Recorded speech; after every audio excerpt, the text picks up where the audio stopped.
ஆர்வலர்கள் அனைவரையும் pass cricket media சார்பாக வருக வருக என அன்போடு வரவேற்கிறேன். ஐபிஎல் போட்டிகள் கோலாகலமாக நடந்து வருகிறது, நாம் அறிந்ததே. 37வது போட்டி இன்றைக்கி சண்டிகரில் நடக்கிறது. பஞ்சாப் கிங்ஸுக்கும் ஜிடிக்கும் இடையிலான போட்டி.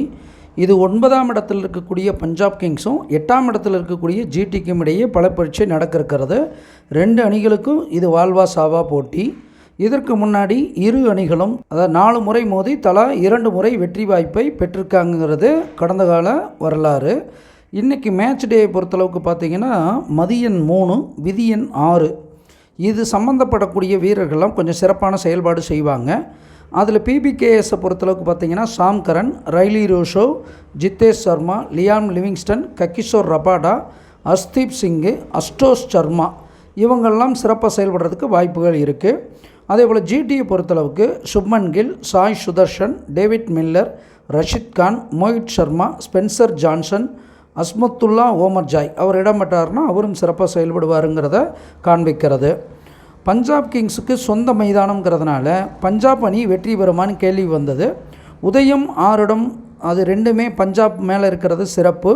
சேய் லக்னத்தில் உட்கார்ந்துருக்கிறது அதிரடியான ஆட்டத்தை பஞ்சாப் வெளிப்படுத்தும், எந்த பயமும் காட்டாமல் அப்படிங்கிறது சொல்லலாம். அதே போல் ஜிடியை பொறுத்தளவுக்கு பார்த்திங்கன்னா மந்தன் உட்கார்ந்துருக்கிறது ரொம்ப மோசமான ஆட்டம், பொறுமையான ஆட்டம், நிதான ஆட்டம் அதை வெளிப்படுத்துறதுக்கான அமைப்பு இருக்குது ஜிடி. அதுவும் லாபாதிபதியே விரையாதிபதியாகி போய் உட்கார்றது, வெற்றியும் அவரே தோல்வியும் அவரேங்கிறதுனால வெற்றிக்கு அருகில் வெற்றி வாய்ப்பை நிச்சயம் தவற விடுவாங்க ஜிடி.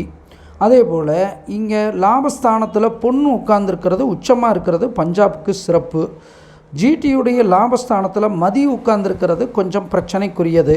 அதாவது ஜெயிக்கிற மாதிரி போகக்கூடிய மேட்சையே இவங்களே ஜெயிச்சிருவோமா தோற்றுருவோமான்ற ஒரு விதமான பயத்தில் சில தேவையற்ற ஷாட்கள் ஆடி அதனால் பாதிப்பு வருங்கிறத காட்டுது.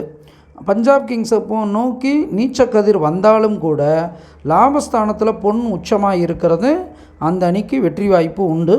அனுமானிப்பது நாமாக இருந்தாலும் தீர்மானிப்பவன் இறைவன் ஒருவனே. நன்றி, வணக்கம்.